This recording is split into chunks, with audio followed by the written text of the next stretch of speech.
The way of the warrior is not one of comfort, but of relentless discipline. To force the brain to do hard things, one must adopt the Lotus Method, a philosophy rooted in resilience, focus, and unyielding perseverance. Like the lotus flower that rises from murky waters unsoiled, the mind must push through discomfort to achieve clarity and strength. The samurai did not shy away from hardship. They sharpened their spirit upon it. To master this method, you must train your mind as a swordsman trains his blade, with precision, patience, and an unbreakable will. The first principle of the Lotus Method is acceptance of struggle. A samurai does not curse the weight of his armor. He wears it with pride, knowing it strengthens him. When faced with a difficult task, do not resist the discomfort. Embrace it as part of your growth. Just as Miyamoto Musashi spent years in isolation honing his sword skills, you must welcome the grind. If you must study for hours, do not lament the effort.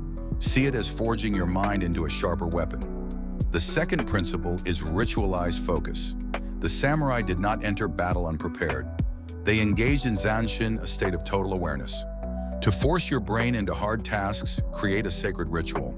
Before writing, a warrior poet might light incense, steady his breath, and enter a state of deep concentration. Similarly, before tackling a complex problem, eliminate distractions, assume a posture of readiness, and attack the task with singular intent.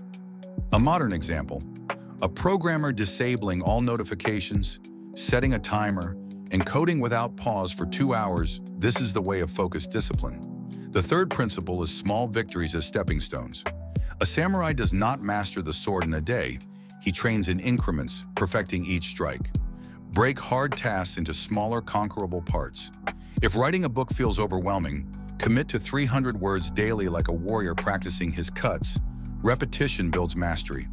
The scholar who reads 10 pages every night will, in time, conquer libraries. The bodybuilder who lifts consistently, even with light weights, will one day move mountains. The fourth principle is the cultivation of discomfort. The samurais subjected themselves to cold baths, fasting, and rigorous training to harden their resolve. Modern comfort weakens the mind. To strengthen it, deliberately seek hardship. Wake before dawn, take cold showers, fast from distractions. Elon Musk, when building Tesla, slept on the factory floor. This is the way of embracing suffering for a greater purpose. By willingly enduring small pains, you train your brain to withstand greater challenges. The fifth principle is visualization of the end goal. The samurai meditated on death to remove fear.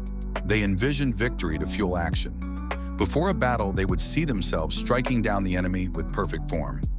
Similarly, an athlete visualizes crossing the finish line. A speaker sees himself commanding the stage. When procrastination strikes, close your eyes and see the completed task. Feel the triumph. This mental rehearsal steels the will. The sixth principle is the elimination of retreat. A samurai who flees battle brings shame upon himself. Burn the boats behind you. Commit fully. If you wish to write, announce your book publicly. If you seek fitness, bet money on your success. The mind, when cornered, finds a way. Hernan Cortez sank his ships to ensure his men conquered or died. There was no retreat. Modernize this. Sign contracts with accountability partners.